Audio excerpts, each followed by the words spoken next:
Kayu besi rawa sepanjang 17 meter ini disiapkan untuk membuat salib. Melihat panjangnya, timbul pertanyaan, siapakah yang akan disalib? Siapapun itu, pasti sesuatu yang lebih besar dari mereka. Tapi Frankie Woro, Casimilus Awe, dan warga suku Auyu di Papua Selatan ini tak akan melukai siapapun. Mereka memakai salib ini sebagai tanda perlawanan.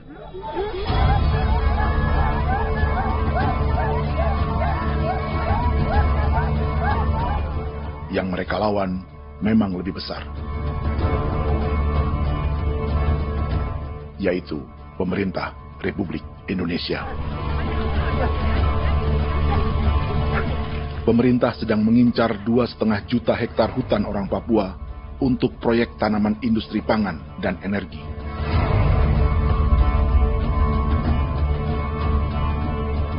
Ratusan kilometer dari salib orang-orang Auyu itu, orang Muyu sedang menyiapkan gerakannya sendiri. Tapi kali ini dalam bentuk sebuah pesta. Pesta yang disiapkan oleh marga Kimco Jinipju selama 10 tahun.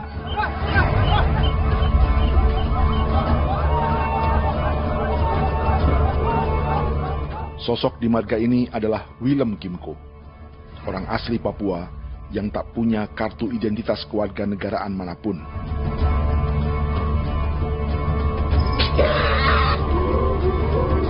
Pesta adat ini sudah cukup langka, tak hanya di Papua, bahkan di kawasan Pasifik dan peradaban Melanesia.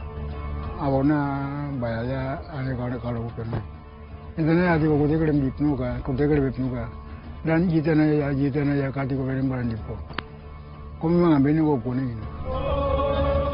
Ada gagasan dan gerakan sosial di balik pesta orang-orang Muyu ini. Sama dengan gerakan salib merah yang dimulai orang-orang Auyu. Salib ini akan menjadi yang terbesar dari 1.800 salib merah yang telah ditancapkan berbagai suku di Papua Selatan dalam 10 tahun terakhir.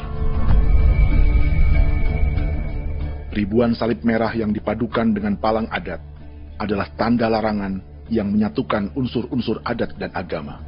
Kami percaya bahwa kalau memang kami sudah tidak mampu untuk menyelesaikan persoalan ini, dalam hal ini perusahaan tidak bisa masuk, berarti kami minta bantuan kepada nenek moyang dan Tuhan.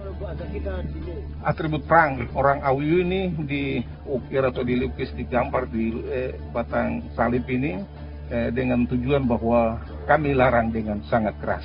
Jadi apabila siapapun, baik dari antara kita sendiri yang melanggar batas ataupun pihak lain yang mau mengganggu keselamatan hak tanah adat kami, maka kami siap untuk melakukan ancaman perang.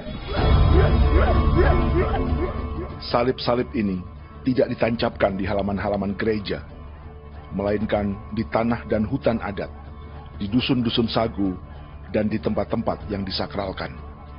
Sebab 1.800 palang adat dan salib ini memang bukan semata tentang agama, tapi untuk mencegah negara dan perusahaan memasuki tanah dan hutan adat mereka. Papua bukan Auyu.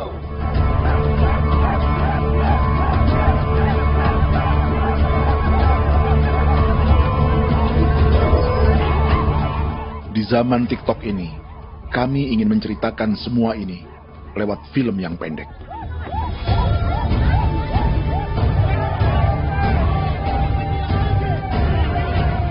Tapi kami jelas gagal.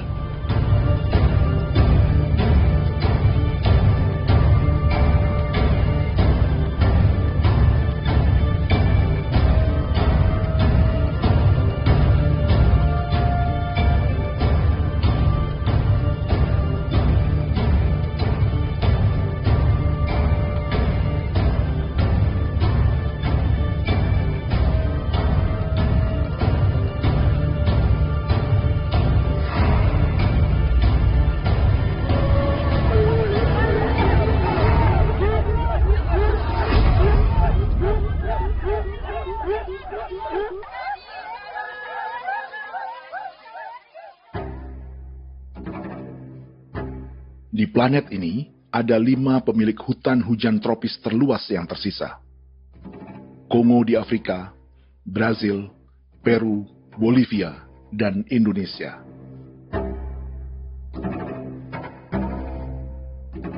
Di Indonesia, satu-satunya pulau yang hutannya masih terjaga adalah Papua, pulau terbesar kedua di dunia setelah Greenland. Lewat sejarah kolonialisme yang panjang, pulau ini kini dikuasai 2 negara. Bagian barat oleh Indonesia yang juga dikenal sebagai West Papua, dan bagian timur menjadi Papua Nugini. Dan tepat di perbatasan ini, di bagian Indonesia, sedang terjadi proyek pemusnahan hutan terbesar di dunia.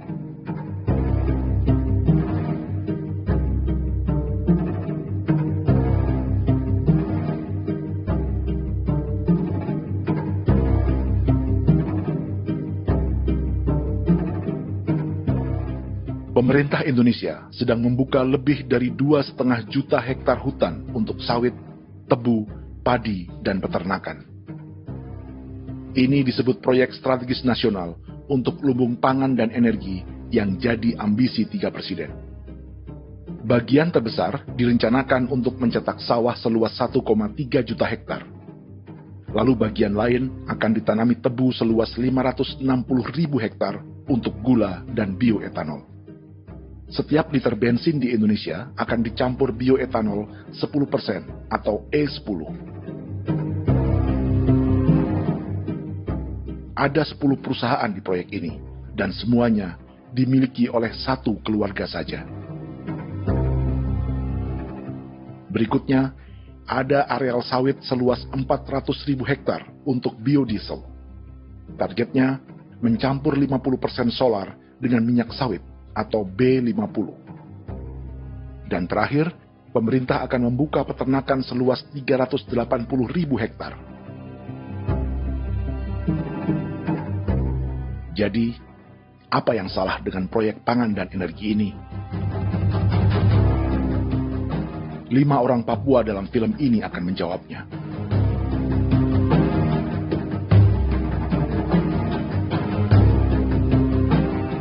Yang pertama adalah Yasinta Moiwen dari suku Marin.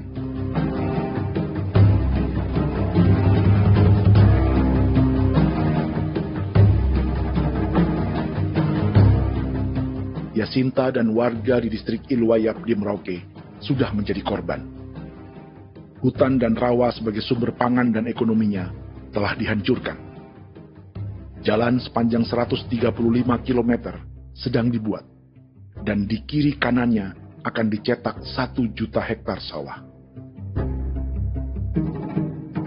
Mereka sulit menolak atau melawan. Salib sudah digeser, masih datang lagi dengan senjatanya mereka nih.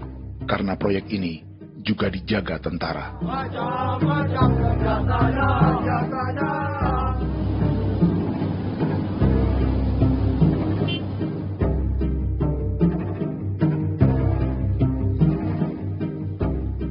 Yang kedua adalah Natalis Buer di distrik Tanah Miring, Merauke. Petani milenial ini merasa ditelantarkan. Sebab setelah hutannya diubah menjadi sawah, sebagian sawah-sawah ini tak tergarap. Orang asli Papua seperti Natalis tak punya modal untuk benih, pupuk, perawatan, hingga ongkos panen.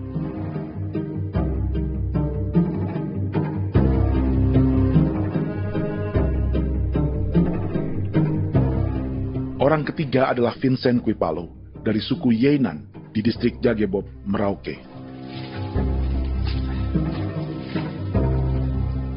Vincent dan suku Ye sedang menjadi korban.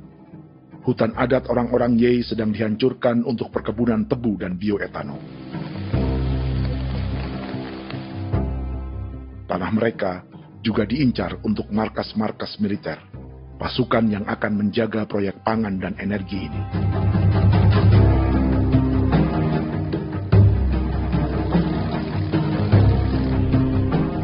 Yang keempat adalah Frankie Woro dari suku Auyu di distrik Fofi, Kabupaten Bovendigul.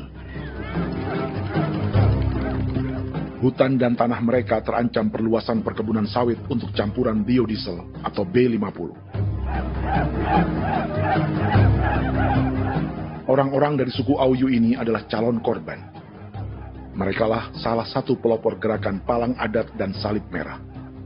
Meski kadang berseberangan dengan gereja yang mereka anggap lebih mendukung pemerintah dan perusahaan. Mereka bahkan sedang merencanakan gerakan yang lebih besar, dengan salib yang lebih besar. Tanah milik Somi Sobisiba itu bahwa tanah ini diciptakan oleh Tuhan dan memberikan warisan kepada kami. Kami ini hanya hak jaga.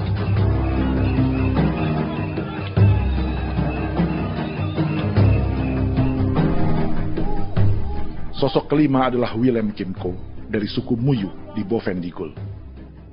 Tokoh adat dari Muyu ini hidup di garis belakang proyek negara, sehingga belum menjadi korban. Tapi mereka sedang bersiap menghadapi segala kemungkinan. Tinggal di belantara dan perbatasan membuat sebagian mereka tak punya status kewarganegaraan. Tapi mereka telah hidup jauh sebelum ada Indonesia atau Papua Nugini.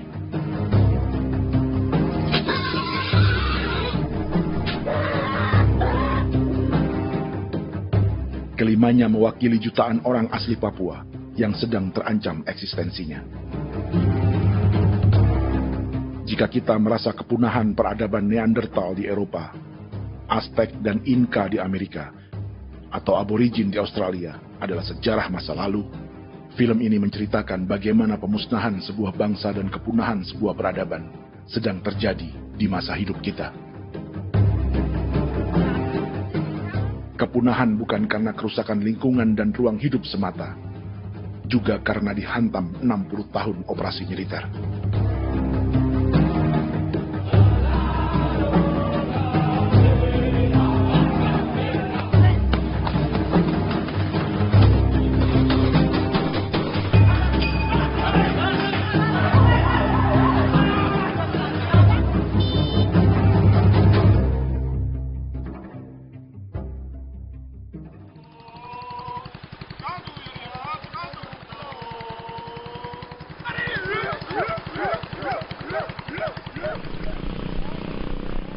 Frankie Woro dan orang-orang Auyu sedang berburu. Tapi lokasi perburuan mereka mulai dikuasai perusahaan perkebunan sawit.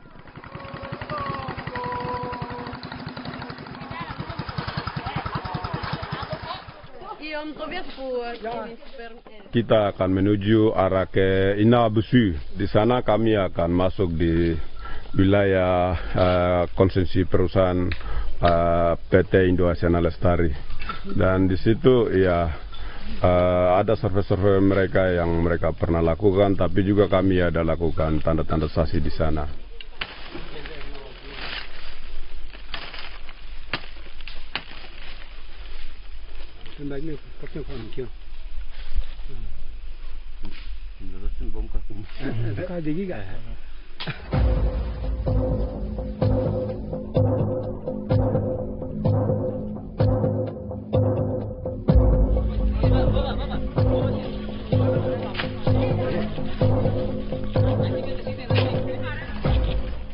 Dapat dengan yang induknya, tapi karena induknya dia lari dan terlambat kerja, akhirnya yang bisa kita dapat dia punya anak ini saja.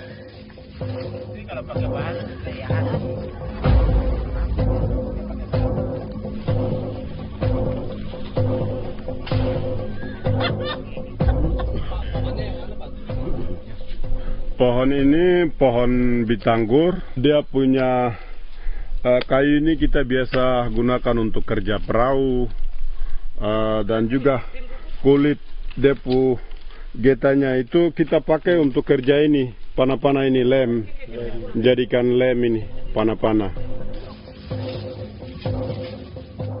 Hutan ini adalah supermarket bagi suku Auyu. Juga lumbung pangan atau bank untuk menyimpan deposito kekayaan alam. Hutan juga tempat yang penuh dengan sejarah suku, situs budaya, dan tempat-tempat sakral. Inilah yang sedang mereka pertahankan dari incaran pemerintah dan perusahaan. Untuk semua alasan ini, mereka menancapkan ribuan salib merah.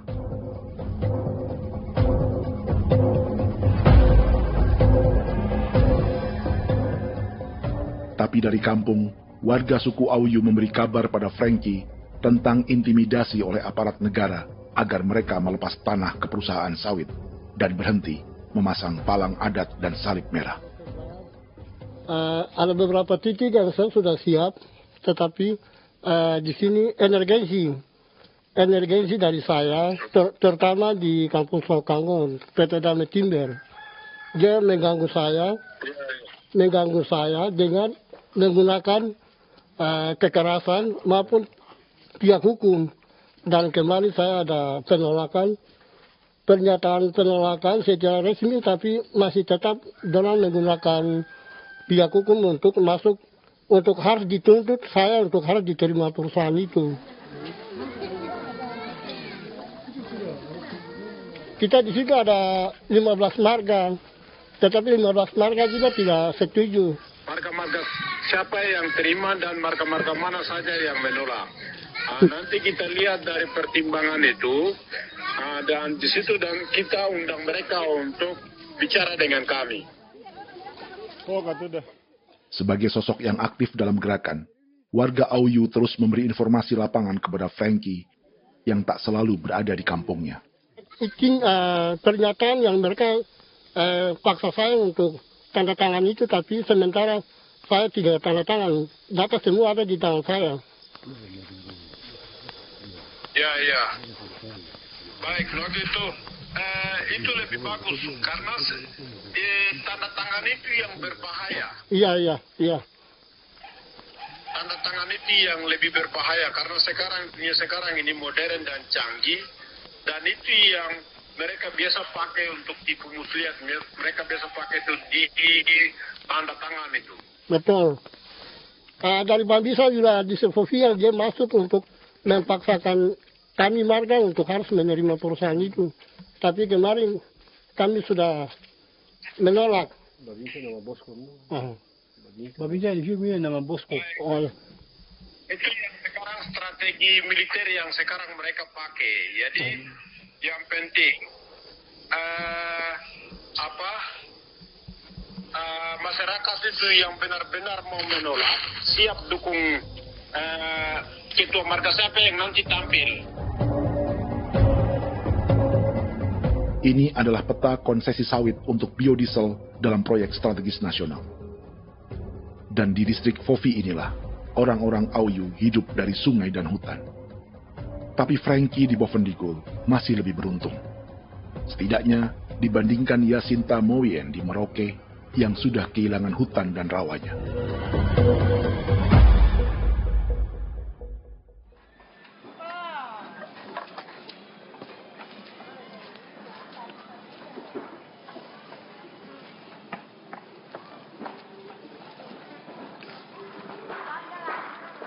Yasinta dari suku Marin adalah petani sayur di Kampung Wanam, distrik Ilwayap, Merauke. Memanfaatkan lahan yang ada, ia berkebun dan menjual hasilnya ke pasar kampung. Ini ekonomi warga di Wanam untuk menghasilkan uang, lalu memberi barang kebutuhan yang tak bisa mereka produksi sendiri. Tapi kehidupan sebenarnya ditopang oleh ekosistem hutan dan rawa. Inilah sumber pangan utama dan peradaban mereka.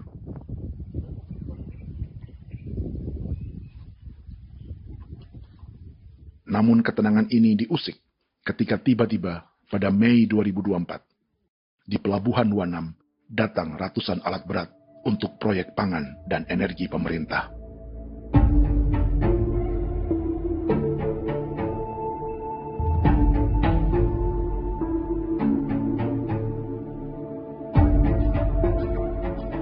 Kami masyarakat setempat kami tidak tahu. Kami kaget pagi-pagi kapal sudah ada di pelabuhan kami.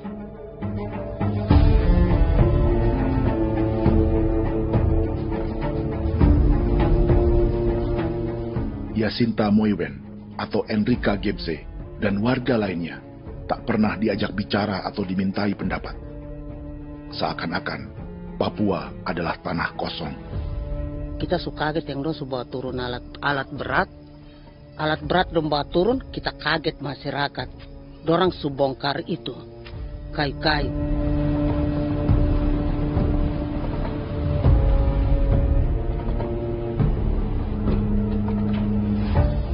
Bersamaan dengan alat-alat berat itu, juga berdatangan tentara Indonesia untuk mengawal proyek pembukaan hutan milik Jacinta.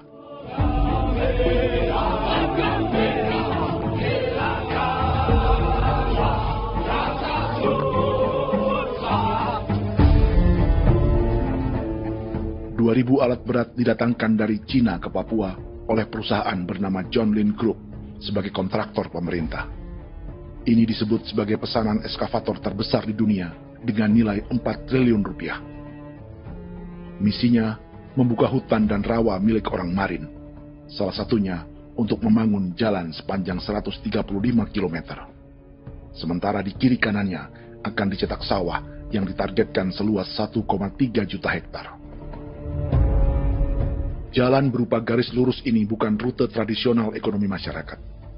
Jalan ini akan menghubungkan kawasan perkebunan sawit dan tebu di sebelah timur, juga untuk mobilisasi pasukan militer. John Lin Group adalah perusahaan yang dimiliki Andi Samsudin Arsyad atau yang dikenal dengan Haji Isam. Sebagian orang mengenalnya sebagai pengusaha yang hobi balapan mobil.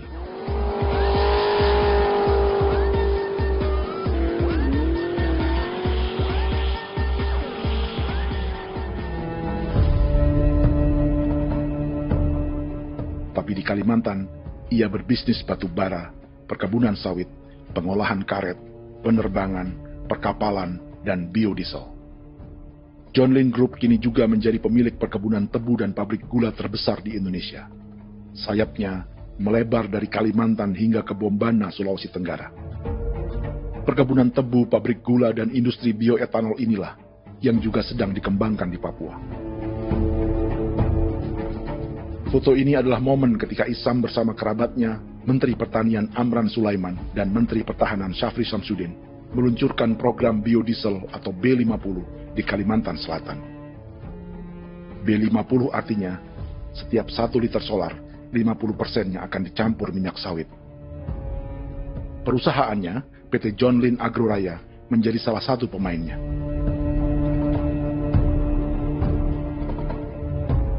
Sepanjang tahun 2025, saham PT John Lin Agroraya pernah naik hingga 700%.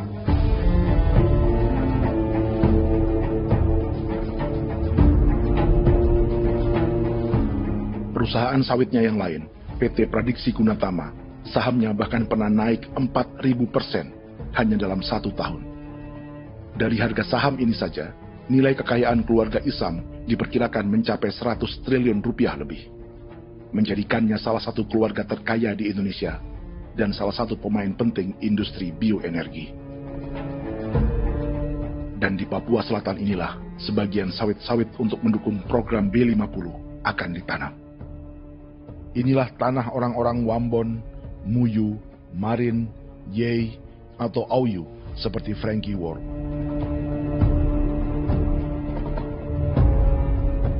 Haji Isam pernah menjadi tim kampanye nasional Presiden Joko Widodo dalam pemilu 2019 saat melawan Prabowo. Bintang Mahaputra Utama diberikan kepada Saudara Andi Syamsuddin Arsyad.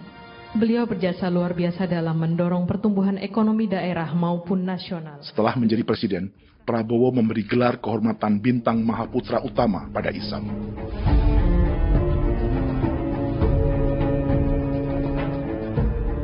Sejumlah menteri Prabowo, juga kerabat dan orang-orang yang pernah bekerja di perusahaan Isam.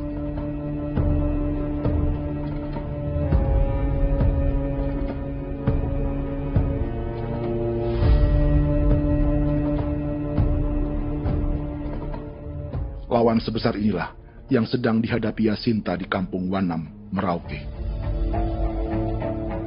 Atau petani perempuan lain seperti Enrika Gebze. Jadi alam kita ini sudah rusak. Jadi kita itu biasa jalan dari sini tuh harus pasang jerat di situ, harus cari makan di situ lagi. Itu tempat-tempat itu pasang-pasang jerat, tempat babi, rusa, sekarang sudah tidak ada lagi.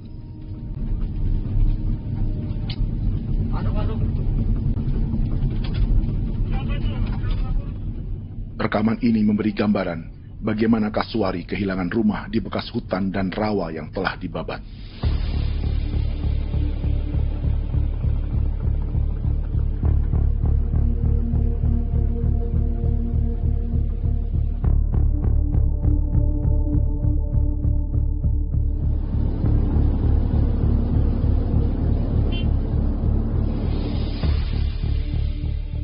Keterlibatan tentara dalam proyek pangan dan energi di Papua memakai dalih bahwa ancaman terhadap negara kini tak hanya perang secara militer,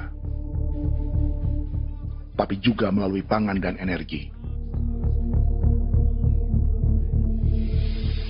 Kementerian Pertahanan pun terlibat karena proyek ini dianggap operasi militer selain perang. Jadi tugas kamu adalah menjaga sumber cadangan pangan nasional. Macam-macam senjatanya, Proyek ini menambah panjang alasan mempertahankan kehadiran tentara di Papua dalam 60 tahun terakhir. Saat ini, jumlah tentara Indonesia di Papua mencapai 56.000 personel. Atau ada 1 tentara untuk setiap 100 orang Papua. Bandingkan dengan rata-rata nasional, di mana hanya ada 1 tentara untuk 696 penduduk Indonesia. Itu belum termasuk polisi. Artinya, 1 orang Papua dijaga lebih banyak senjata dari rata-rata penduduk Indonesia. Tanah dan hutan diambil secara sepihak untuk kepentingan pembangunan batalion dan bandar antariksa. Ini bentuk perampasan masyarakat. Penolakan kehadiran markas-markas militer terjadi di sejumlah tempat di Papua. Tak hanya karena trauma dan ketakutan, juga karena mengambil tanah-tanah adat.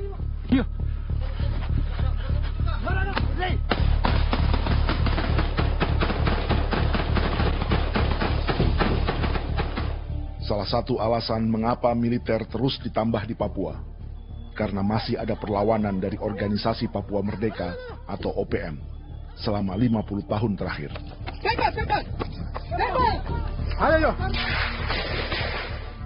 Tapi kekuatan militer OPM diperkirakan hanya 1.430 personel dan 360 pucuk senjata. Selebihnya, mereka menggunakan senjata tradisional.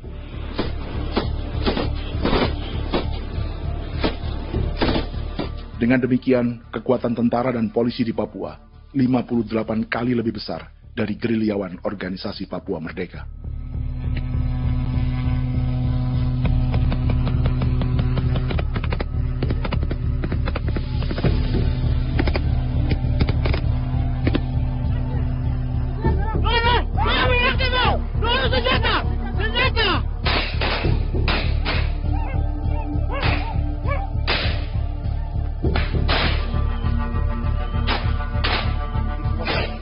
Sebagian tentara berada di garis depan pertempuran, tapi sebagian besar lainnya terlibat operasi non-tempur menjaga proyek pemerintah dan investor swasta. Seperti Batalion Infanteri Teritorial Pembangunan di distrik Jagebob, Merauke ini. Lokasinya bersebelahan dengan konsesi lahan tebu untuk gula dan bioetanol milik PT Murni Nusantara Mandiri. Baik perusahaan maupun markas militer, keduanya mengambil hutan milik suku Ye dari marga Kuipalo.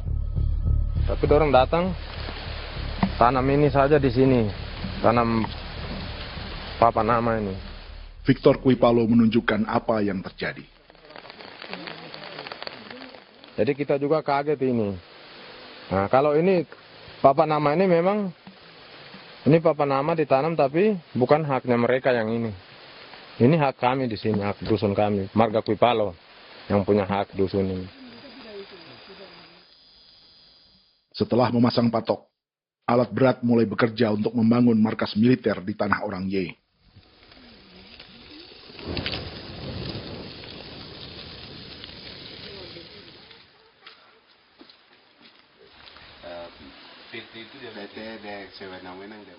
Kehadiran markas militer mengkhawatirkan warga yang pernah mengalami trauma. Takut kenapa? Kalau macam yang awal macam sekarang bu kampung hidup ini kan aman. Terus kenapa harus didirikan korem di sini?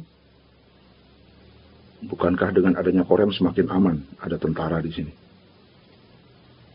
Kalau untuk Bukampung kayaknya tidak bisa aman kalau ada tentara, paling masyarakat dipukul itu ini. Kalau Bukampung hidup begini malah saya sejahtera dan saya punya masyarakat. Apa pernah ada pengalaman buruk sebelumnya dengan tentara di daerah sini? Ada yang cerita waktu pos-pos di sini tuh, di 13, 12 itu zaman katanya Patimura. Memang kasihan. Malah kita punya orang ini yang dianiaya betul, dipukul. Disuruh kerja bakti, tidak mau, atau lama mencari, namanya kita pangkur sagu itu butuh waktu 1 minggu. Kalau lama begitu ya paling diseret dapat pukul itu.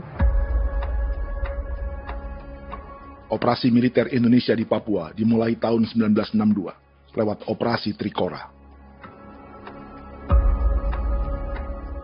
Tapi perlawanan bersenjata pertama di Papua baru dilakukan tahun 1965 di Manokwari. Nanti tanggal 1 Mei jam 12.30 pemerintahan di Irian Barat mutlak akan jatuh di tangan.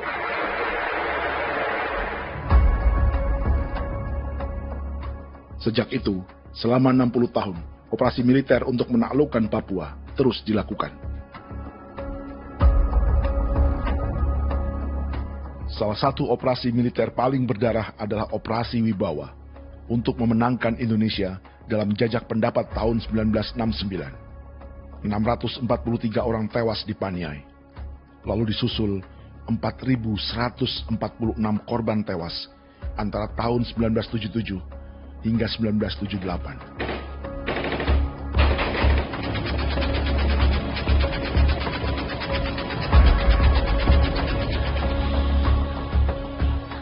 Operasi militer ini menimbulkan gelombang pengungsian hingga kini.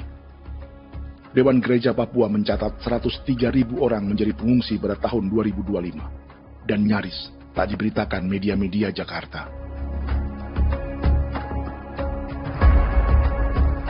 Jumlah pengungsi terbesar tercatat di Nduga yang mencapai 20.000 jiwa. Banyak di antaranya yang sedang hamil, seperti Jubiana, salah satu pengungsi Nduga. O tagarik mesikagi be muguruk berselari di namen wane gosel bigari me egirik munene an nimbo mesle bokselar ne wam dagyak lok prak de oy gore bangal no so ndak lok yo nanda me anat ndang no gat de nanen di ko nerwa membri wal marwa egirik munene wa tringel no semana o ngal sia kaya berkumpit nyak masalah orena me wo suluk ri namen wani go semane kuman nak wani wani ndemo lo ndak mesri namen bre go lo nak no semana ne be minit waru ra kana abi ne dige war mino pragit de laina bulan Maret April yana mana kantan barang na lire na bam ne Jubiana lalu menamai anaknya pengungsi Kogoya. Selain Jubiana, juga ada Emma dari Maibrat yang melahirkan di hutan. Sampai di kampung gini, katanya bilang ada tentara yang bangun jembatan. Saya capek itu juga pun masih tahan. Kembali lagi ke hutan lagi. Kita sampai saya jatuh di tengah jalan. Orang sampai banting di kayu semuanya. Berasa sakit begitu. Melengkapnya tuh Domika Serli pengungsi Wako. Masyarakat sipil dari kampung Aitrem sementara mengungsi karena kampungnya sementara dikuasai oleh TNI Polri. Seratusan ribu pengungsi di Papua saat ini jauh melampaui jumlah yang mengungsi ke Papua Nugini tahun 1984, yaitu 10.000 orang karena menghindari operasi militer.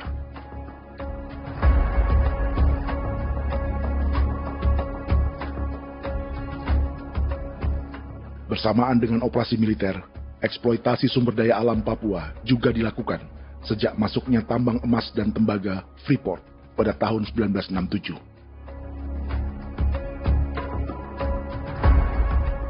Disusul perkebunan sawit awal tahun 1980-an. Lalu ada perburuan buaya untuk diambil kulitnya. Sebelumnya, ada eksploitasi gas alam di Teluk Bintuni, pencarian besar-besaran kayu gaharu, atau pembukaan hutan tanaman industri. Ini belum termasuk perburuan dan perdagangan ikan arwana di selatan Papua, penebangan kayu merbau dari hutan-hutan Jayapura, emas di Blok Wabu Intan Jaya, bahkan nikel di pulau-pulau kecil Raja Ampat. Dan kini, dalam skala yang belum pernah terjadi dalam sejarah, Papua dipaksa mencetak sawah, tebu untuk bioetanol, dan sawit untuk biodiesel.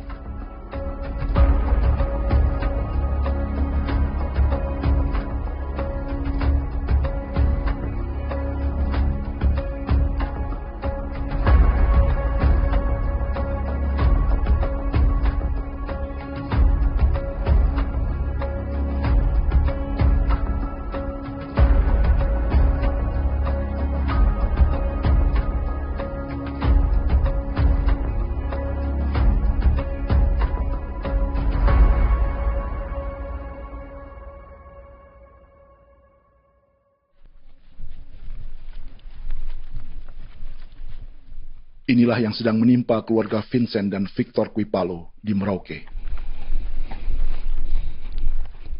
Hutan mereka diambil untuk markas militer dan industri perkebunan, PT Murni Nusantara Mandiri.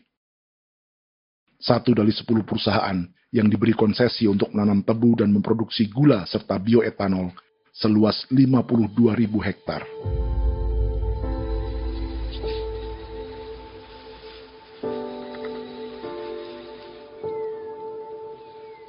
Perusahaan ini dianggap mengambil hutan dan tanah orang-orang Ye, terutama marga Kuipalo, yang memiliki hak adat terhadap 2.300 hektar hutan.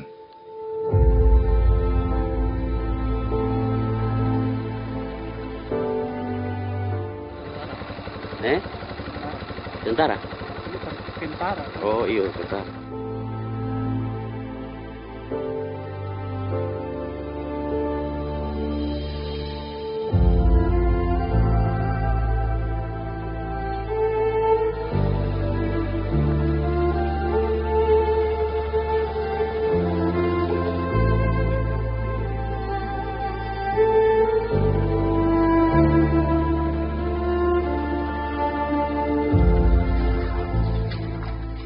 Keluarga Kuipalo sedang melihat apakah perusahaan semakin mengancam tanah mereka. Dan kekhawatiran itu terbukti. Iya, makanya tadi saya bilang ini dari sini saja dekat ini sudah masuk di dalam ujung lapang ini. Ini hutan, yang ini hutan yang dorong ada bongkar sekarang ini. Ini sudah punya alat tuh dekat ini. Dekat sekali ini. Ini sini. Nacau, kelapa itu yang jalan lama, jalan setapak ini. Dari udara, terlihat alat-alat berat semakin mendekati tanah orang-orang Ye, marga Kuipalo.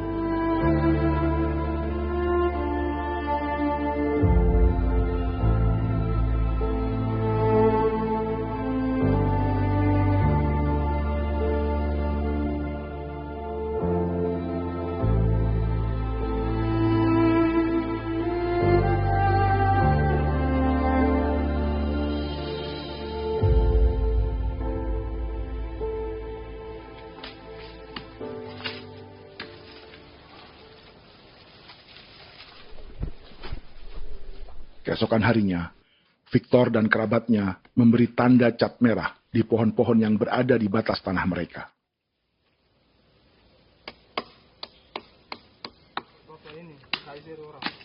Tapi tanda peringatan adat ini tak diindahkan perusahaan.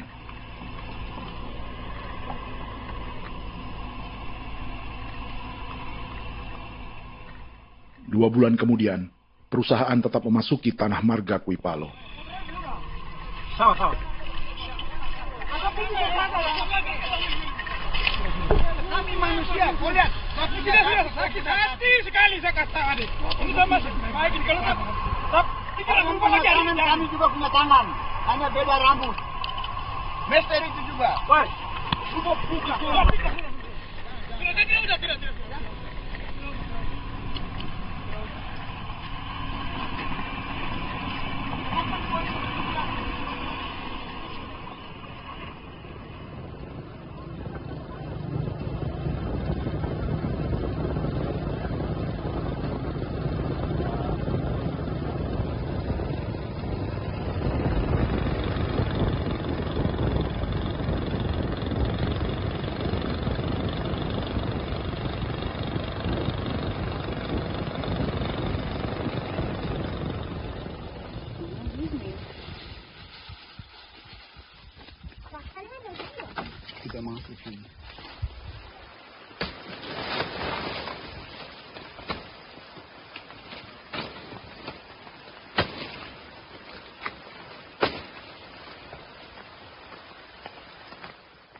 Jadi ya untuk itu seperti saya katakan tadi, apakah lebih baik kita tidak usah ada kan atau bagaimana, kita pisahkan, pisahkan dari negara ini kan, jangankan tuh. Saya kemarin bicara sama Daniel, datang sama saya dengan persoalan Kodam ini, saya bilang Pak Daniel kalau lebih baik saya ngungsi ke Papua Nugini. Dia bilang aduh Bapak jangan begitu. Ya memang. Kalau tidak bisa menghargai kami, lebih baik pilihan yang itu yang saya memilih. Lebih baik saya pindah dari sini. Saya mengungsi ke Papua Nugini, di negara tetangga. Masih di laut. Apa?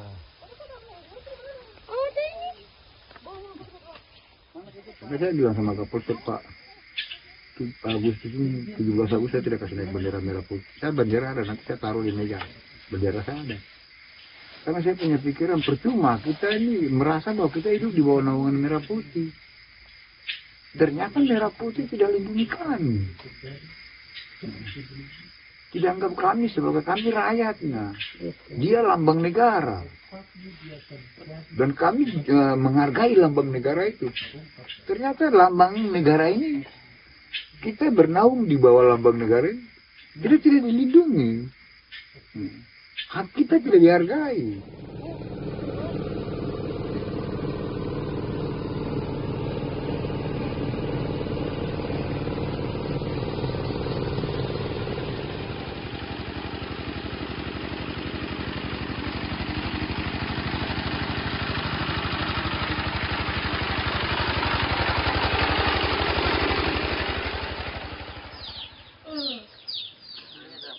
Marga Kuipalo dari suku Ye terus mendapat teror dan intimidasi agar melepas tanah mereka yang hanya dihargai Rp300.000 per hektar.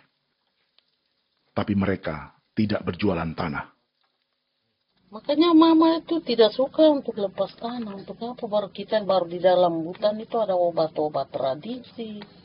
Itu sudah kalau macam ada sayur juga, kita ambil sayur yang dia tumbuh sendiri. Jadi kita ini mau kemana, kalau itu sudah digusur, ya habis. Kita ini jadi penonton. Jangan sampai kita ini duduk minta di jalan. Jadi kita tidak mau seperti itu. Makanya tanah itu kita tidak melepas. Tapi mungkin orang lain tuh dia senang saja. Lebih baik saya pegang uang merah dulu. Saya bisa beli-beli itu ini. Nanti datang uang sudah habis, gembel. Mau cari kemana lagi, hutan sudah habis. Mau makan ikan di mana, kali sudah hancur. Seperti Yasinta di Wanam, suara dan gerakan kaum perempuan Papua sangat nyaring dan tak bisa diabaikan. Saya sebagai perempuan tolak untuk perusahaan masuk di sini. Karena kalau saya terima, anak-anak saya mau dikemanakan. Mau tinggal di mana. Apapun yang terjadi, saya tetap tolak. Demi tanah ini, saya akan berjuang. Demi saya punya anak-anak.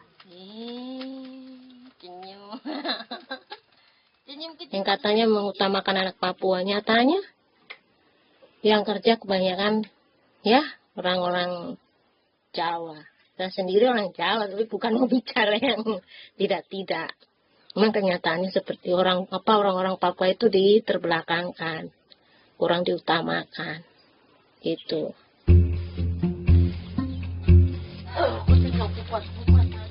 Proyek food estate seperti mencetak sawah, bukannya tak diikuti warga Papua.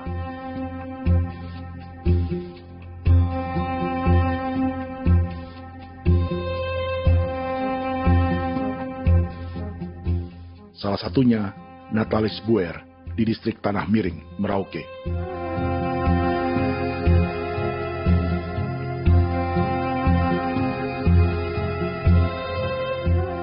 Setelah menghabisi hutan, pemerintah Indonesia mencetak sawah untuk tanaman padi karena beras mulai menjadi makanan pokok menggantikan sagu. Sebagian besar penggarapnya adalah warga transmigran yang datang sejak era 1980-an. Bahkan petani transmigran sudah ada sejak Belanda membuka proyek padi kumbe di distrik Kurik. Lokasi yang sering jadi langganan pejabat Indonesia memamerkan sawah di Papua. Tapi Natalis juga ingin belajar menanam padi atau bersawah.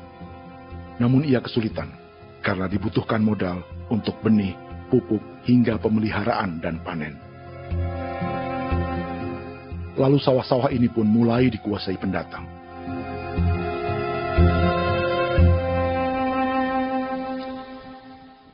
Tapi sejauh ini di kampung kami ini, yang saya lihat, memang ada kelompok kami punya di sini yang sudah tergabung dalam Gapoktan, kemudian masuk dalam optimalisasi lahan. Tapi baru saya anak asli yang punya lahan di sini. Mereka tidak punya. Pemerintah dalam hal ini adalah Kementerian Pertanian bersama-sama Kementerian Pertahanan yang dalam hal ini pada garis di bawahnya adalah TNI Angkatan Darat, memberikan support yang maksimal kepada masyarakat khususnya di Merauke dalam rangka. Saya kemarin habis 9 juta. 9 juta ya? Iya, 9 juta karena dia sudah tidak dipakai toh. Ya. Perempuan Papua seperti Filomina juga mau bertani. Pemerintah memberi bantuan Rp900.000 per hektar lewat program optimalisasi lahan atau OPLAH. Tapi dibanding biaya produksi dan harga jual gabah, Filomina mengaku berkali-kali rugi dan kini memutuskan tak lagi menggarap sawahnya. Terus kita harus cari uang untuk kondek. Betul. Karung kita beli. Karung beri sendiri lagi. Tenda kita beli. Ini dari yang offline ini don tidak siapkan. Tidak ada. Tidak ada ya, jadi mama don sendiri. Itu yang saya ada bilang, 900.000. Itu modal untuk? Oh, untuk kerja sawah ini. Mulai dari kerja sampai nanti panen. Panen. Wih, ngeri sekali. Iya, lucu toh? Tidak dapat itu. Betul, Mam. Dong maksud begini. Kalau disuruh tanam ubi berhektar-hektar, mari datang. Kita tahu cara rawatnya bagaimana, iya. Tanamnya bagaimana, tanam model bagaimana supaya hasilnya model begitu. Kita tahu. Kalau yang ini kan kita baru belajar. Sebagian hutan milik warga Senayu di Merauke sudah dibuka untuk sawah dan kebun tebu oleh PT Global Papua Abadi. Proyek pertanian ini dikerjakan oleh Kodim Merauke. Mereka melepas sebagian tanah karena ingin belajar bertani. Saya punya nenek moyang tidak ajar saya tanam padi. Tapi saya mau berubah. Generasi saya yang berikut ini besok lusa tidak bisa makan pisang satu. Namun program optimalisasi lahan yang dijanjikan dengan berbagai bantuan tak dirasakan Filomina. Obat rumput beli, obat padi beli, jonder kita bayar, bahkan bibit mati kurang, cari bibit lagi beli. Jadi saya memang kalau program pemerintah saya sama sekali saya tidak suka. Baku tipu saya.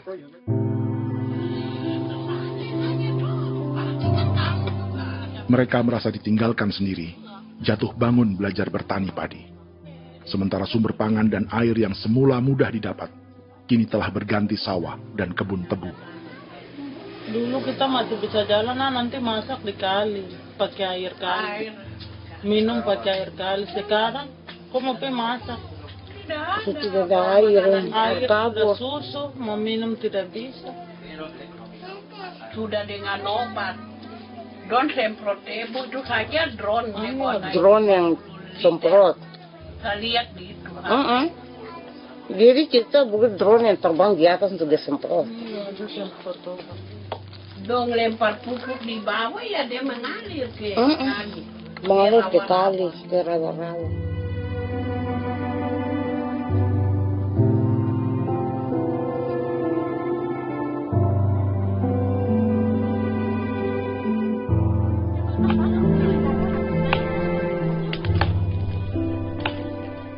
Seperti pertanian sawah bagi orang Bali atau Toraja, bagi orang Auyu dan suku-suku lainnya di Papua Selatan, sagu juga bukan semata tentang pangan.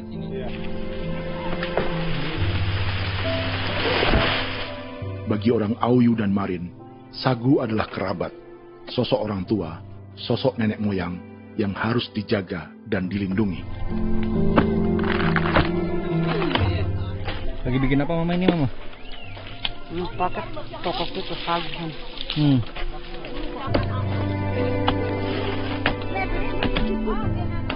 Kami diingatkan oleh leluhur, sagu itu tidak boleh digusur dan tidak boleh diganggu dengan cara apapun, dan di dalam rangka kepentingan apapun tidak boleh. Kamu harus bela, bahkan sampai nyawa pun harus menjadi taruhan demi membela keselamatan pergerakan sagu di atas tanah.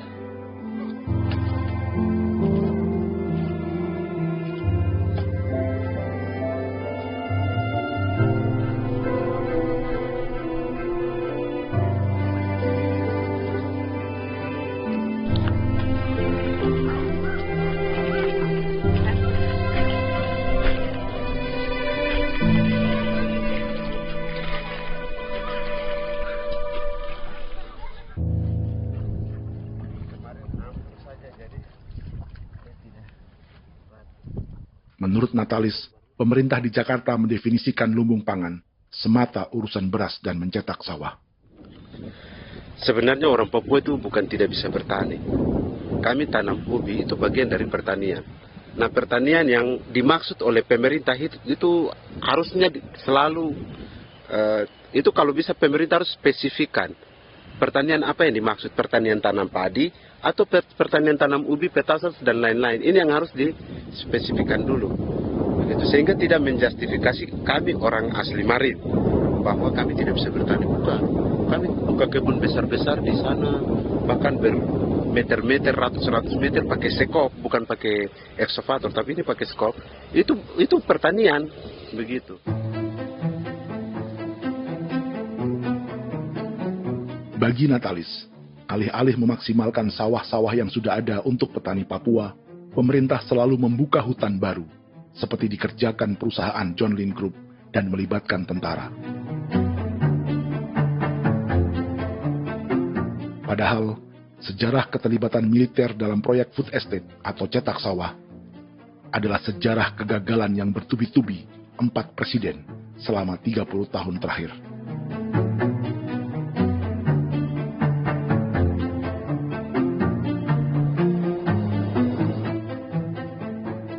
Papua bukan yang pertama menjadi proyek lumbung pangan yang melibatkan tentara. Kalimantan telah menjadi korban 30 tahun sebelumnya.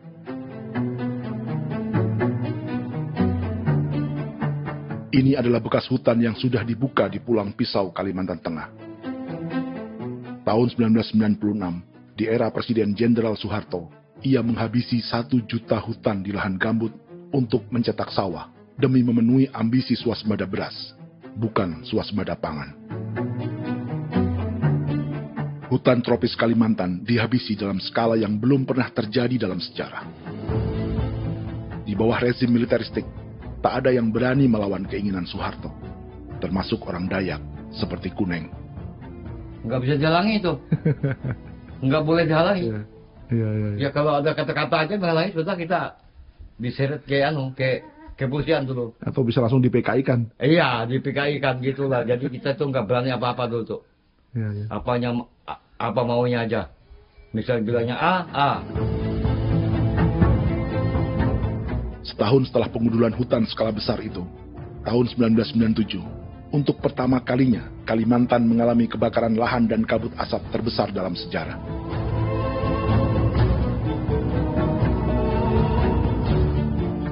Sebagai ilustrasi, ini kondisi kabut asap tahun 2015.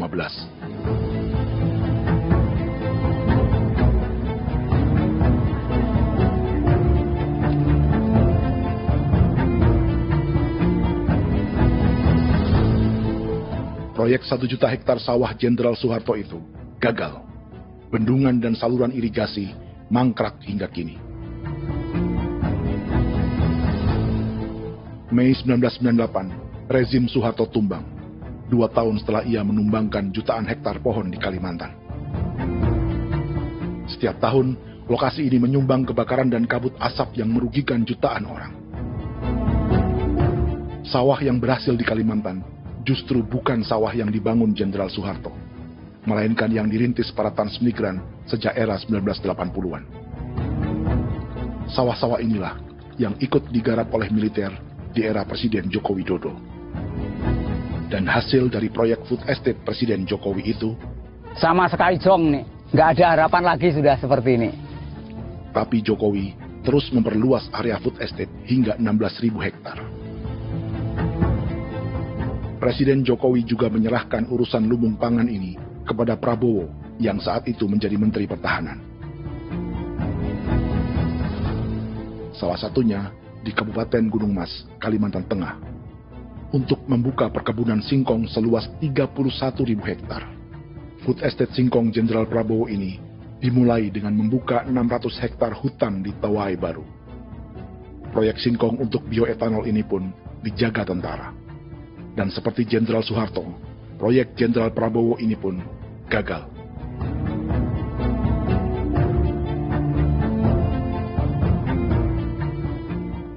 Dengan reputasi ini, Joko Widodo dan Prabowo justru sedang membuka 2,5 juta hektar di Papua.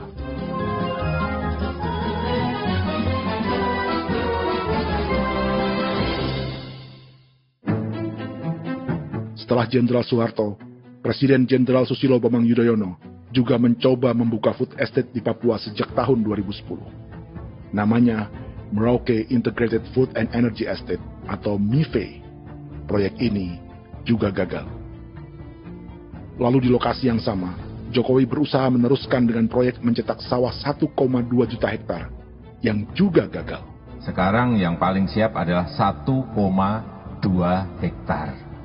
Yang 1,2 juta hektar.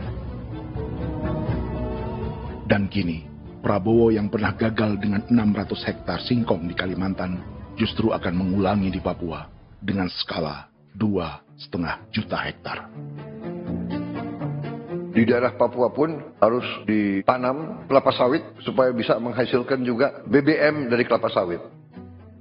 Dalam setiap proyek pangan dan energi di Papua, yang lebih menonjol bukan tanaman pangannya, melainkan untuk energi atau bahan bakarnya. Sawit untuk biodiesel dan tebu untuk industri bioetanol. Ada 10 perusahaan yang diberi konsesi hingga 0,5 juta hektar untuk tebu. Dan 10 perusahaan itu dimiliki oleh 1 keluarga saja.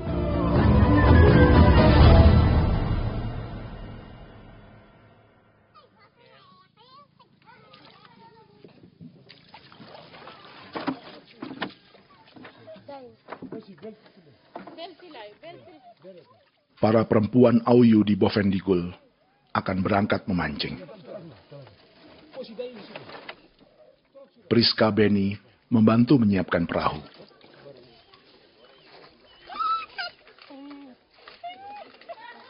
Mereka akan mengumpulkan bahan pangan di hutan untuk persiapan acara penancapan salib merah berikutnya.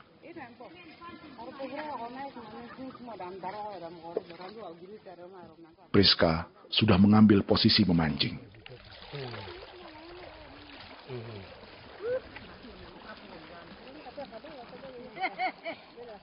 .800 salib merah telah dipasang di wilayah adat berbagai suku di Papua Selatan untuk menghalau perusahaan sawit dan tebu.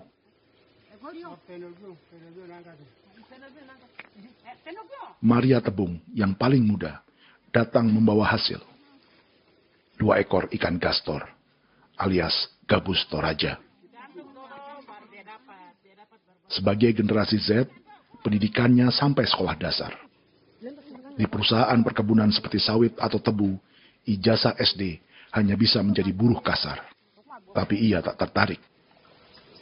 Karena kita hidup itu dari alam, kita pancing, juga di darat, bawa anjing, terus bikin pagar sagu, dapat babi, bawa baru kita makan. Jadi kita tidak mau perusahaan masuk. Sementara Priska Beni masih mencari peruntungan. Tapi baginya, menjadi nelayan di Sungai Fofi masih lebih baik daripada bekerja 9 tahun di perkebunan sawit. sudah pengalaman, jadi kita tidak mau lagi. Seberapa lama ketika kerja itu? Selama di sana. 9 tahun di sana. 9 tahun? Saya baru pulang dari perusahaan. Selama 9 tahun kerja di sawit, bisa punya rumah kah? Atau Tidak. motor kah? Tidak. Johnson kah? Tidak. Cuma makan saja. Pendapatan juga kan tidak lebih. Habis dimakan.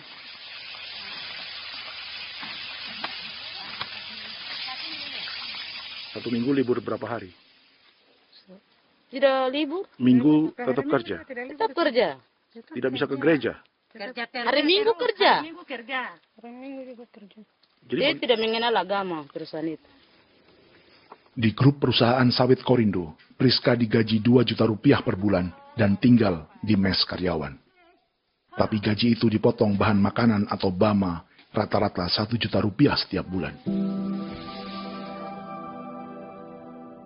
Korindo adalah grup perusahaan yang salah satu usahanya adalah hutan tanaman industri dan sawit di Bovendigul dan Merauke. Di Papua, mereka memakai bendera PT Tunas Sarwa Ema. Perusahaan ini pernah memberi bantuan pada Keuskupan Agung Merauke. Keuskupan Merauke belakangan mengeluarkan pernyataan mendukung proyek strategis nasional di Papua. Umat Katolik yang memprotes sikap gereja tersebut ditangkap polisi. Jadi selama 9 tahun tidak bisa nabung? Tidak. Makan saja. Makan saja. Makan saja. Menabung bagaimana? Keperluan banyak. Tidak sampai. Habis di anak-anak uang sekolah. Uang 1 juta itu mana sampai. Menabung juga tidak cukup. Sudah pengalaman, jadi kalau di sini perusahaan mau masuk tidak.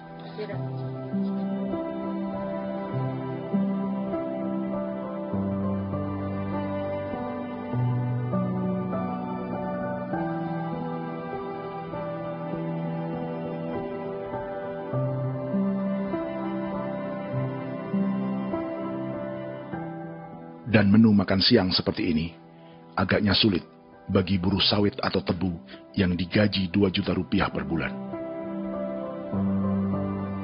Generasi Z seperti Maria Tebung atau generasi milenial seperti Priska Beni punya matematika ekonominya sendiri. Sawit untuk biodiesel atau tebu untuk bioetanol tak akan ada bedanya bagi mereka.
Perkebunan tebu 1,5 juta hektar di Merauke adalah ide 3 presiden untuk menggenjot penggunaan bioenergi sebagai campuran bahan bakar fosil. Selain swasembada pangan, swasembada energi di daerah Papua pun harus ditanam kelapa sawit supaya bisa menghasilkan juga BBM dari kelapa sawit. Juga tebu menghasilkan etanol. Singkong, kasava juga untuk menghasilkan etanol. Bioetanol adalah bahan bakar nabati atau tumbuhan yang dapat dicampur dengan bensin. Sama dengan program biodiesel yang mencampur solar dengan minyak sawit. Pertamina saat ini sudah menjual BBM bioetanol dengan campuran 5% yang dipasarkan dengan merek Pertamax Green 95. Tapi pemerintah ingin menaikkan kadarnya menjadi 10% atau E10. Maka ke depan kita akan mendorong untuk ada E10. Kemarin malam sudah kami rapat dengan Bapak Presiden. Bapak Presiden sudah menyetujui untuk direncanakan mandatori 10% etanol. Idenya untuk mengurangi ketergantungan pada bahan bakar fosil yang diimpor dan menimbulkan polusi.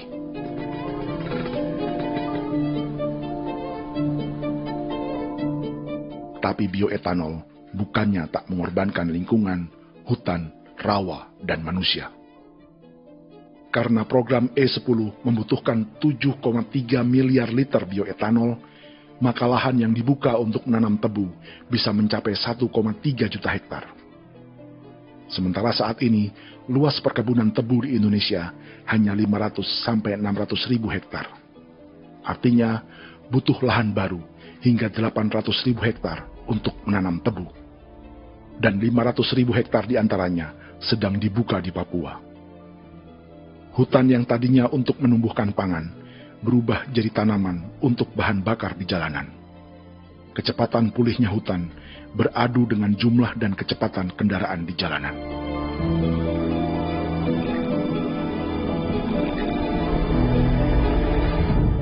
Dahaga terhadap energi tak pernah bisa dipuaskan. Setelah minyak sawit untuk biodiesel, dunia kini merambah singkong, jagung, dan tebu untuk bioetanol. Benua Amerika, Eropa, sebagian Afrika, hingga separuh Asia kini mulai memakai bioetanol sebagai campuran bahan bakar.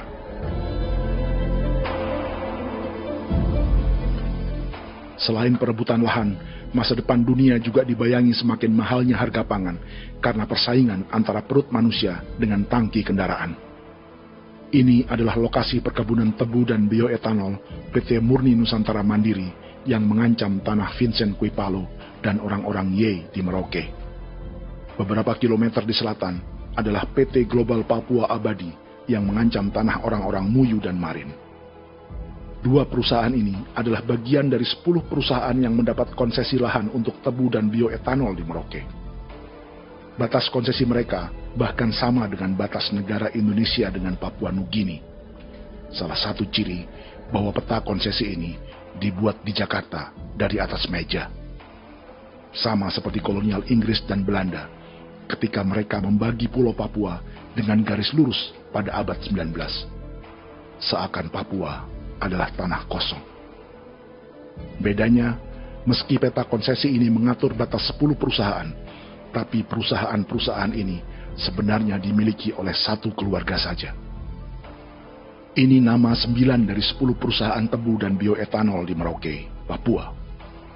99% saham mereka dimiliki sebuah perusahaan bernama PT Merauke Nusantara Manis. Sementara 1% sisanya dimiliki PT Merauke Gula Mandiri. Tapi saham kedua perusahaan ini dimiliki PT Merauke Sugar Group. Dan perusahaan ini, 90% sahamnya dimiliki pengusaha bernama Angelia Bonaventure Sudirman, serta perusahaan bernama Zico Trust dan Resource Harvest. Lalu 10% lainnya dikuasai PT Papua Energi Abadi, yang pemiliknya adalah Dudi Christian dan Angel Madeline. Sekarang, mari kita lihat siapa mereka. Angelia Sudirman adalah keponakan dari salah satu konglomerat sawit Indonesia, Martias Fangiono. 9 perusahaan di Papua ini berada di bawah bendera Merauke Sugar Group. Dan Merauke Sugar Group hanya satu dari 7 grup perusahaan milik keluarga Fangiono.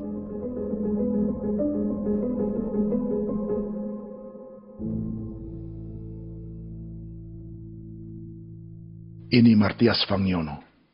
Seperti Haji Isam, Martias selama ini dikenal sebagai pengusaha sawit yang kini merambah bisnis tebu dan bioetanol.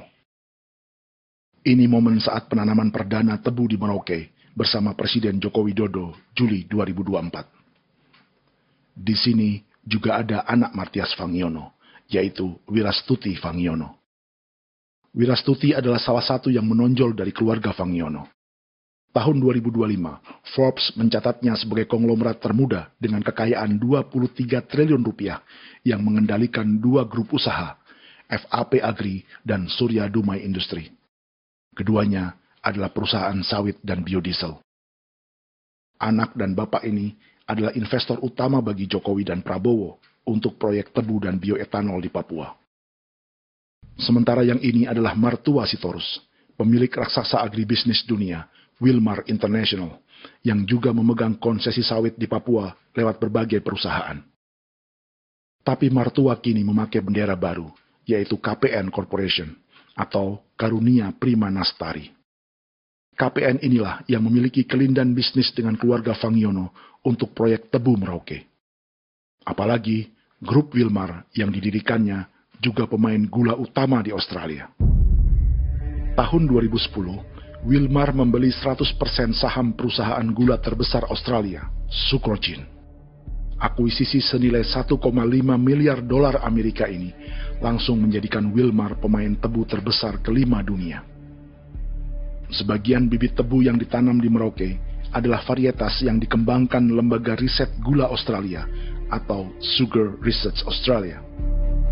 Sugar Research Australia lalu menjalin kontrak pengembangan bibit dengan PT Global Papua Abadi milik Fangiono. Tapi masalahnya, Sugar Research Australia adalah badan publik yang tugasnya memajukan petani tebu dan sebagian dananya berasal dari pajak warga Australia. Itu artinya, warga Australia membiayai pengembangan bibit tebu untuk investor dan pemerintah Indonesia. Dokumen ini menunjukkan bahwa lembaga yang dibiayai warga Australia itu pernah memiliki kontrak penyediaan bibit dengan PT Global Papua Abadi milik keluarga Fangiono. Kontrak itu baru berakhir pada November 2024. Artinya, saat Presiden Jokowi dan keluarga Fangiono menanam bibit tebu pada Juli 2024 ini, kontrak itu masih berlaku.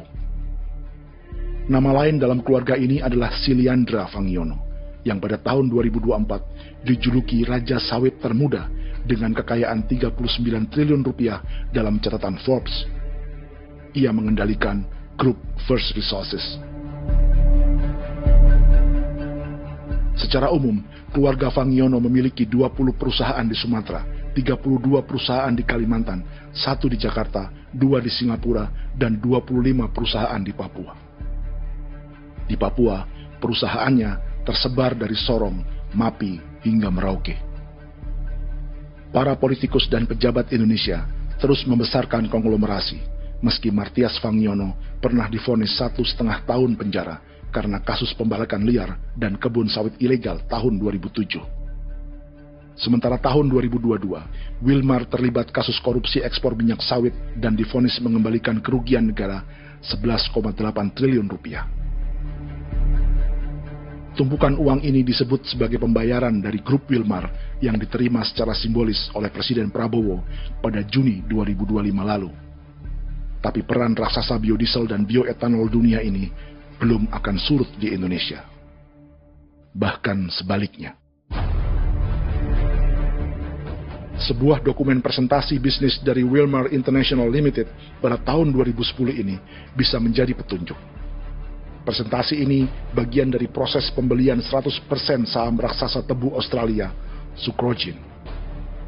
Dalam presentasi ini, Wilmar mengaku ditawari konsesi lahan 200.000 hektar di Papua, atau dulu disebut Irian Jaya, untuk menanam tebu.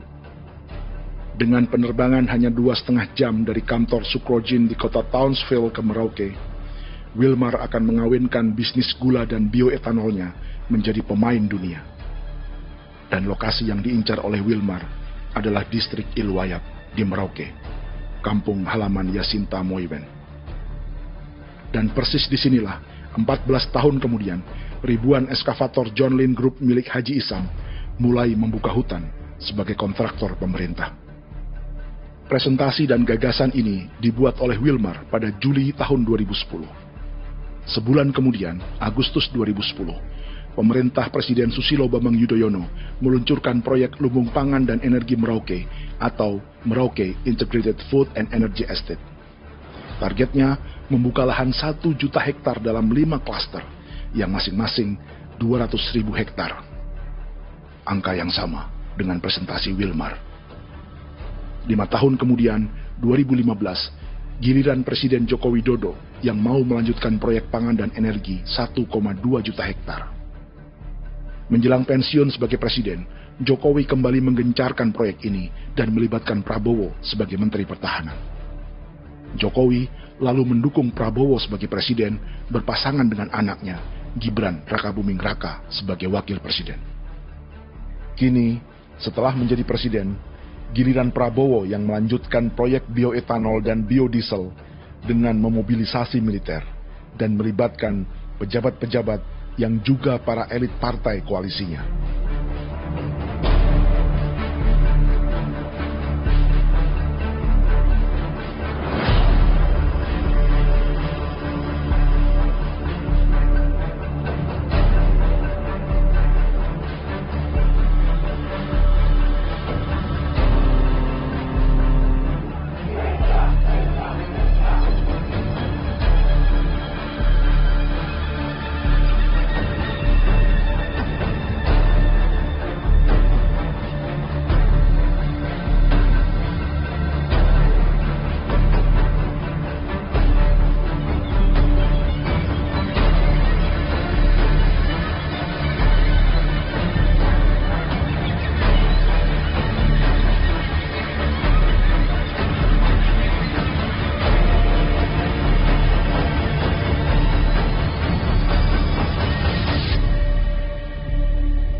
Tahun lalu, hutan-hutan di Pulau Jawa dalam waktu singkat berubah menjadi perkebunan tebu di bawah rezim kolonial Belanda.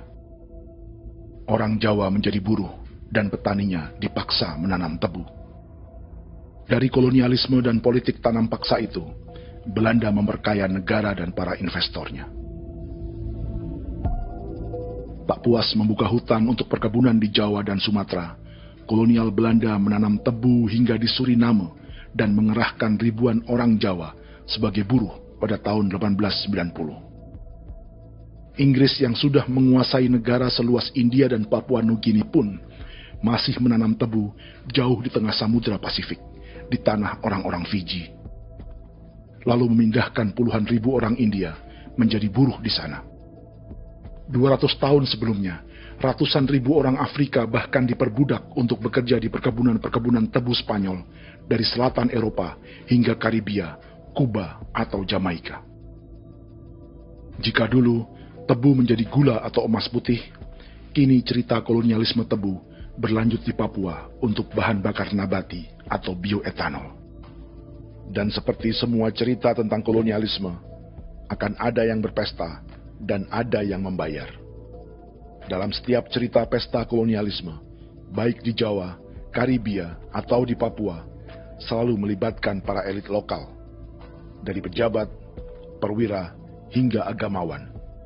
Tapi dalam setiap kolonialisme, juga selalu ada cerita tentang mereka yang mempertahankan diri dan melawan.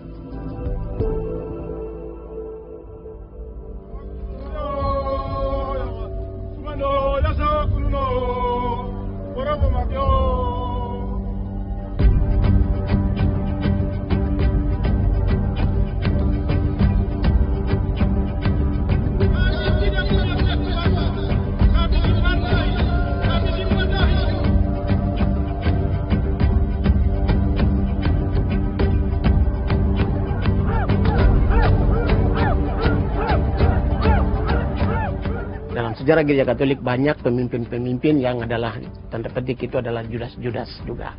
Jadi itu sudah pasti karena itu adalah manusia. Satu sisi sebagai manusia dalam perjalanan digoda, apalagi ada dalam posisi-posisi jabatan, ya mungkin banyak tawaran-tawaran lain, lalu disitulah terjadi pergeseran keberpihakannya kepada misi gereja tadi itu untuk umat, untuk mereka yang tertindas.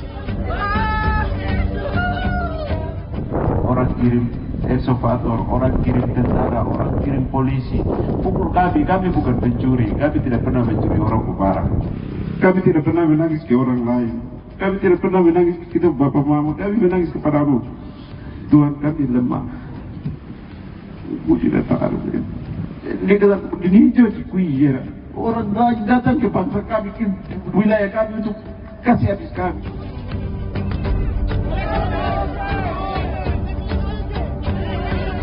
Hakimam Dehi, Ya Hakimam Dehi, Bodoh Ya Hadikul Dehi, Bodoh Ya Hadikul Dehi. Kita buat sasi seperti begini untuk menolak perusahaan apapun yang masuk di tanah kami. Kalau kita kasih, kita bikin rusak sekarang, kita punya generasi berikutnya mau dapat kemana? Jadi kita nyatakan sikap di sore hari ini, kami tolak.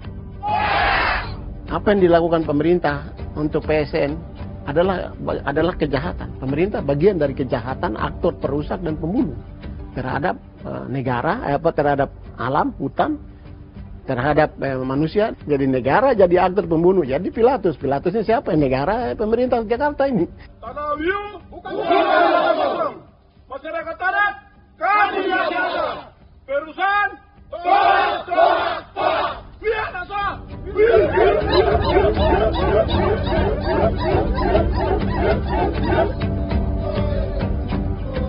Jika tanah adat dan hutan adat hilang, kami mau hidup di mana?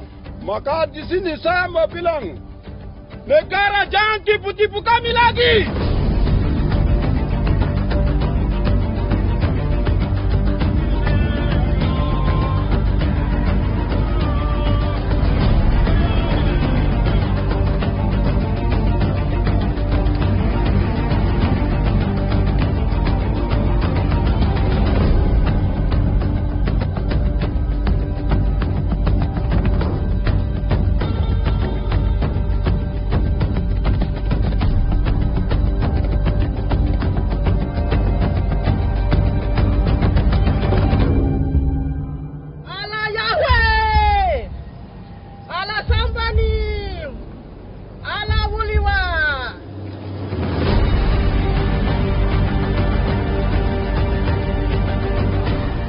Kalau kami dianggap orang Papua itu bagian daripada Republik itu, tolong hargai kami.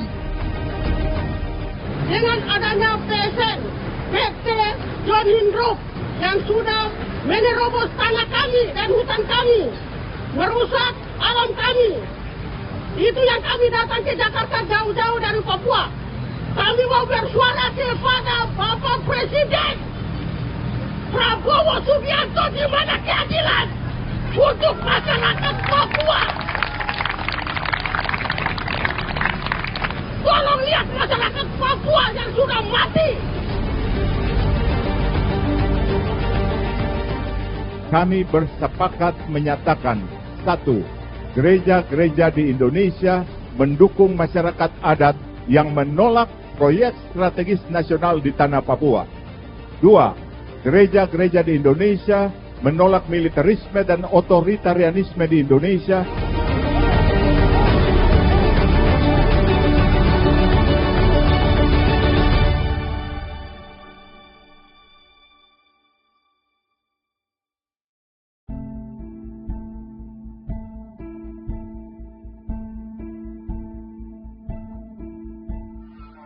Kita sering merasa banyak hal buruk sudah jadi cerita sejarah.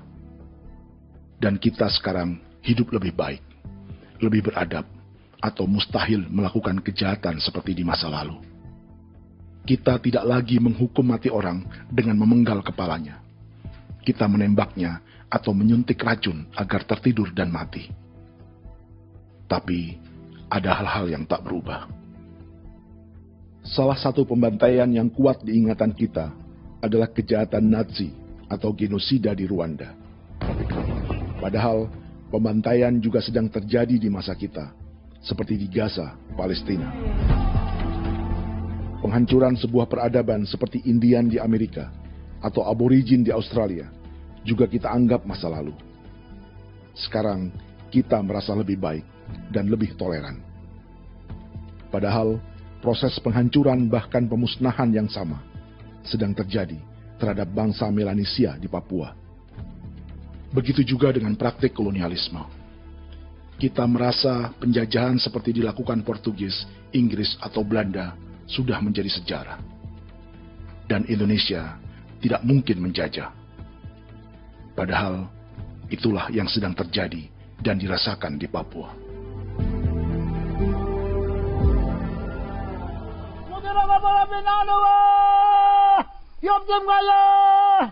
Kawajang Maya, Upaka Maya, Anak Dian Mananamanawa. Jalannya sejarah ini disadari Willem Kimco di pedalaman Bovendigol, Papua. Hidup terpencil dan tak tersentuh urusan negara bukan berarti selalu aman.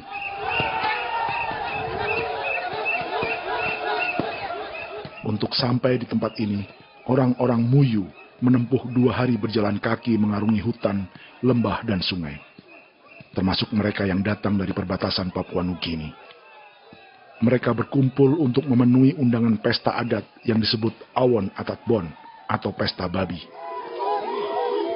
Yang mengundang adalah marga Kimco Jinipjo. Yang dituakan di marga ini adalah Willem Kimco. Ia tak punya kartu tanda penduduk dan kewarganegaraan manapun, baik Indonesia atau Papua Nugini. Tahun 1984, 10.000 orang Papua, terutama suku Muyu, mengungsi ke Papua Nugini untuk menghindari operasi militer Indonesia, termasuk Willem Kimco.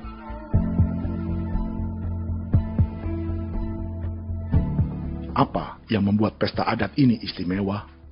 Apa bedanya dengan acara serupa yang dihadiri pejabat, tokoh agama, LSM, atau yang direkam oleh kru televisi dan konten kreator? 18. Pertama, untuk membuat pesta babi, orang Muyu perlu persiapan selama 10 tahun. Sebab, babi-babi yang akan jadi bagian dari pesta ini tak boleh dibeli, alias harus dipelihara sendiri. Babi-babi ini bukan bantuan pejabat pemerintah, gereja, atau LSM.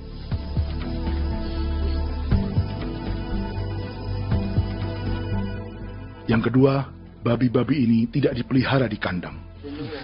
Jadi punya nama babi ini kah? Harimau. Harimau? Harimau.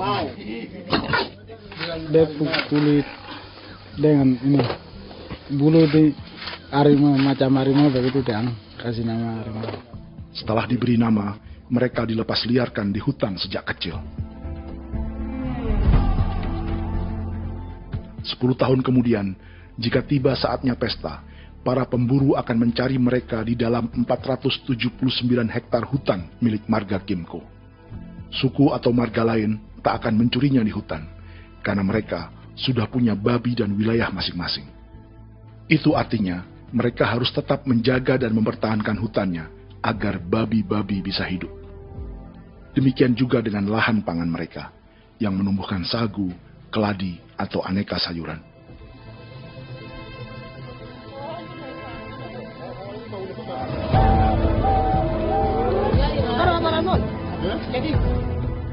Yang ketiga, dalam Awon Atatbon atau pesta babi, binatang ini tidak dimakan secara gratis.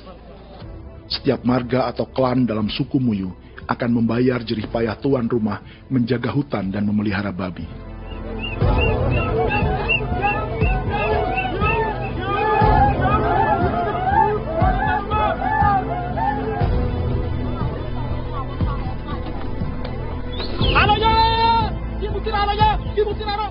Ini seperti arisan untuk menjaga budaya dan lingkungan. Bagian dari budaya dan ekonomi timbal balik yang ditandai dengan siklus memberi dan menerima.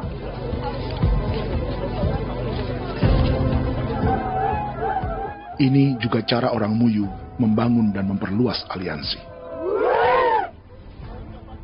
Awon bet begul bet, ulan yau kando bet, adat bet anani, adat bet yang liganani, ado amten anani, menini tena jaga, kepo kemo ko di mana? Kepo kemo mayat nih. Kep tetek ngoyang kep kanin between ini ke iftore ben. Nih ben netana ke kadek me. Oke. Kep kan nanti ku tahu kamu kepo kep pasar itu orang. Kon keneman gini wan. Koko kati bolon ya beng. Koko kuning bolon ya. Jika Willem Kimco dan marganya bisa menjaga hutan dan wilayahnya, marga lain ikut diuntungkan sebagai sebuah ekosistem. Demikian juga sebaliknya. Alasan keempat, mengapa pesta babi ini memiliki tempat khusus dalam peradaban orang Muyu, karena Willem Kimco khawatir peradaban mereka akan punah, menyusul ancaman terhadap ekosistem dan hutan. setiap marga atau klan harus mengkonsolidasi diri dan membangun aliansi.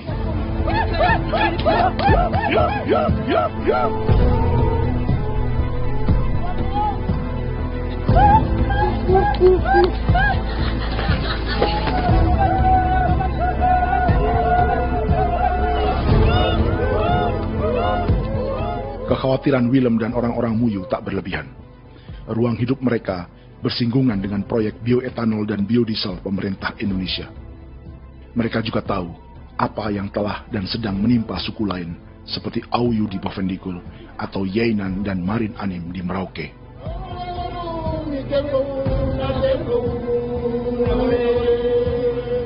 Jika suku-suku lain menggunakan palang adat dan salib merah sebagai gerakan perlawanan, orang-orang Muyu memakai pesta babi untuk mempersiapkan diri dan konsolidasi. Sebab, berbeda dengan saat mengungsi tahun 1984, kali ini yang datang ke tanah orang-orang Muyu tak hanya tentara, juga alat-alat berat bersama para pebisnis pangan dan energi. Manu, awan atas.